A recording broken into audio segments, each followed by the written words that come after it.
Hello મિત્રો, આજે આપણે ધોરણ 7 ગણિત પરિમિતિ અને ક્ષેત્રફળ સ્વાધ્યાય 9.1.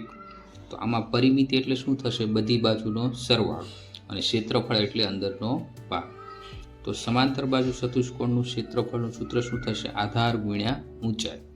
સમાંતર બાજુ ચતુષ્કોણની પરિમિતિ એટલે તમામ બાજુનો શું થશે? સરવાળો.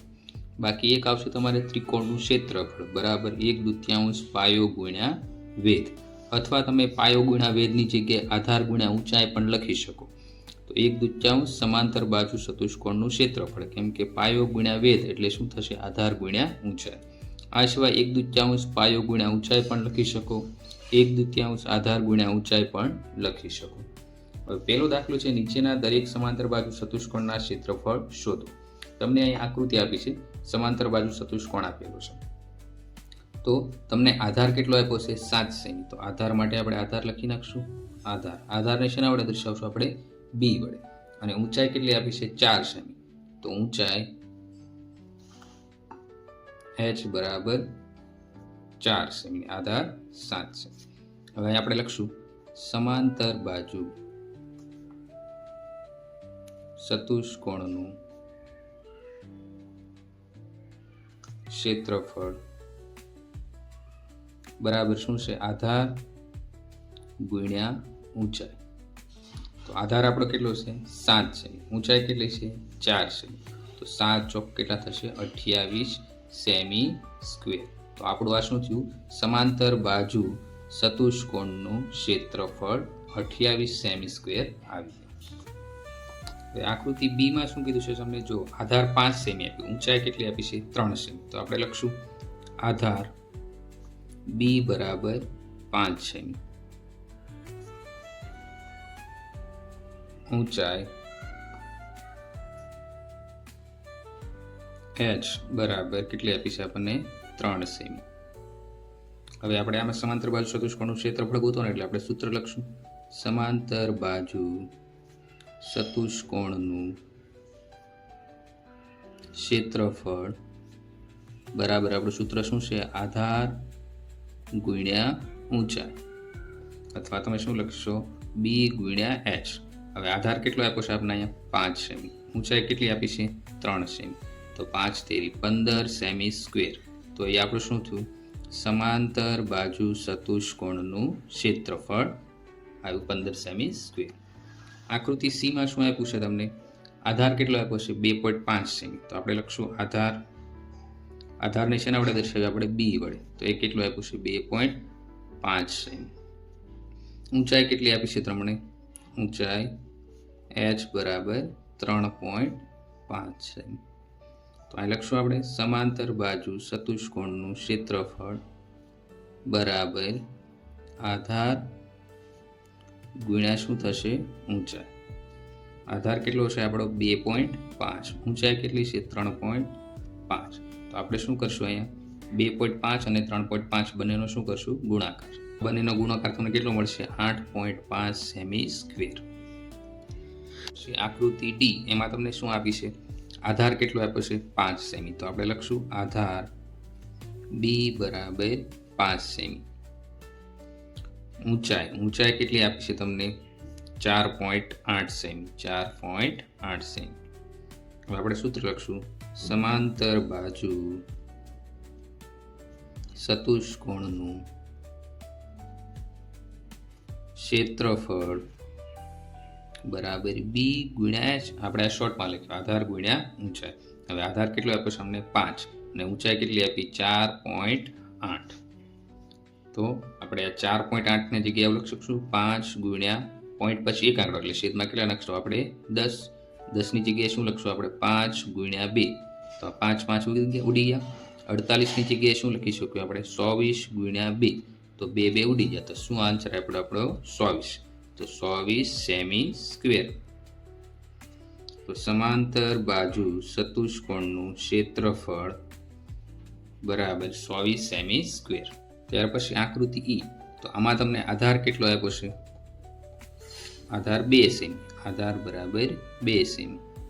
ઊંચાઈ કેટલી આપી છે? 4.4 સેમી. 4.4 સેમી. આપણે સૂત્ર લખશું સમાંતર બાજુ ચતુષ્કોણનું ક્ષેત્રફળ બરાબર બી ગુણ્યા એચ. તો આધાર કેટલો છે 2, એની ગુણ્યા ઊંચાઈ કેટલી છે 4.4. તો 2 ચોકું 8, પછી પોઈન્ટ 2 ચોકું 8, તો સેમી સ્ક્વેર. તો 8.8 સેમી સ્ક્વેર એ શું આવ્યું આપણું સમાંતર બાજુ ચતુષ્કોણનું ક્ષેત્રફળ. તો 6 આપણે શોર્ટમાં લખશું. હવે પ્રશ્ન નંબર 2 શું છે? નીચેના દરેક ત્રિકોણના ક્ષેત્રફળ શોધો. તો ત્રિકોણના ક્ષેત્રફળનું સૂત્ર શું હતું? આપણે 1/2 પાયો ગુણ્યા વેધ. તો અહીંયા પાયો કેટલો છે 4 સેમી. તો આપણે લખશું પાયો બરાબર 4 સેમી. વેધ એટલે આ ઊંચાઈ. તો વેધ બરાબર કેટલા છે આપણી પાસે 3 સેમી. તો લખશું આપણે ત્રિકોણનું ક્ષેત્રફળ બરાબર 1/2 પાયો ગુણ્યા વેધ. પાયો કેટલો છે આપણી પાસે 1/2 એમના, પાયો 4 સેમી, ઊંચાઈ એટલે કે વેધ 3 સેમી. તો 2 દુ 4, તો શું વધ્યું 2 તેરી 6, તો 6 સેમી સ્ક્વેર. તો ત્રિકોણનું ક્ષેત્રફળ આપણે કેટલું મળ્યું 6 સેમી સ્ક્વેર. તો ટૂંકમાં આખું ચેપ્ટર શેના પર છે? તમારે સૂત્ર ખાસ પાકા કરવા પડશે તો જ તમને દાખલા આવડશે. આકૃતિ બી, જો આમાં આપણને ત્રિકોણ ઊંધો આપ્યો છે, આધાર અથવા આને આપણે શું કહીશું પાયો 5 સેમી આપ્યું. તો આપણે લખી નાખશું આકૃતિ બી માં પાયો બરાબર 5 સેમી. વેધ કેટલો આપ્યો 3.2, આને તમે ઊંચાઈ પણ કહી શકો. વેધ બરાબર 3.2 સેમી. તો હવે લખશો ત્રિકોણનું ક્ષેત્રફળ બરાબર શું થશે 1/2 પાયો ગુણ્યા વેધ. હવે પાયો 1/2 એમના, હવે 1/2 એમના, પાયો તમને કેટલો આપ્યો 5, વેધ કેટલો આપ્યો 3.2. તો 32 લાવવા માટે આપણે છેદમાં કેટલા કરી નાખશું 10. હવે આની જગ્યાએ આપણે શું લખશું 5 ગુણ્યા 2. તો 5 5 ઉડી ગયા. હવે 16 ની જગ્યાએ આપણે શું લખશું 8 ચોકું 32. તો આ 2 ગયા, આ 2 ગયા, અને આ 4, 2 દુ 4 એટલે 4 વયા ગયા. તો આન્સર શું થશે આપણો 8 સેમી સ્ક્વેર. 8 semi square. તો ત્રિકોણનું ક્ષેત્રફળ બરાબર શું થશે 8 સેમી સ્ક્વેર. આકૃતિ સી, જો આમાં તમને કાટકોણ ત્રિકોણ આપ્યો છે, તો કાટકોણ ત્રિકોણનું ક્ષેત્રફળનું સૂત્ર શું થાય 1/2 ગુણ્યા કાટખૂણો બનાવતી 2 બાજુનો ગુણાકાર. તો આમાં નીચેનો છે ને આધાર છે, અને જે આ બીજી બાજુ છે શું થશે એનો પાયો વેધ થશે. તો નીચે આધાર અને ઉપર શું થશે વેધ. તો આપણે સૂત્ર તો લખેલું જ છે. તો 1/2 પાયો, પાયો કેટલો થશે 3 સેમી. તો અહીંયા 3 સેમી લખી નાખશું. વેધ એટલે ઊંચાઈ કેટલી થશે 4. તો શું થશે 2 દુ 4. તો આ 2 ઉડી ગયા. તો હવે શું વધ્યું છે 3 દુ 6, તો 6 સેમી સ્ક્વેર. તો લખશું આપણે ત્રિકોણનું ક્ષેત્રફળ, અથવા આપણે અહીંયા પણ લખી શકીએ કાટકોણ ત્રિકોણનું ક્ષેત્રફળ બરાબર 6 સેમી સ્ક્વેર. હવે આકૃતિ ડી, આકૃતિ ડી માં તમને ખબર કે આ કયો ત્રિકોણ છે? ગુરુકોણ ત્રિકોણ છે. અને ગુરુકોણ ત્રિકોણનો વેધ હંમેશા ક્યાં હોય, અથવા ઊંચાઈ આપણે 12 ની બાજુ હોય છે. તો અહીંયા તમને ઊંચાઈ કેટલી આપી છે 2 સેમી સ્ક્વેર, અને પાયો કેટલો આપ્યો છે 3 સેમી સ્ક્વેર.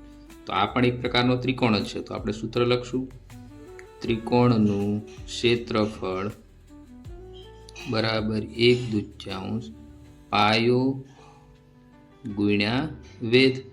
જો પાયો આપણો કેટલો છે 3 સેમી, તો અહીં લખશું આપણે પાયો બરાબર 3 સેમી, અને વેધ આપણો કેટલો છે ઉપર તમને બતાવ્યો એ 2 સેમી.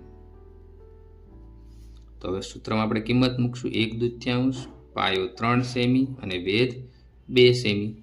જો આ ત્રિકોણ છે એ ગુરુકોણ ત્રિકોણ છે, એનો વેધ હંમેશા શું હોય 12 ની બાજુ હોય છે. તો 2 ઉડી ગયા. તો વધ્યું શું 3 એકા 3, તો 3 સેમી સ્ક્વેર.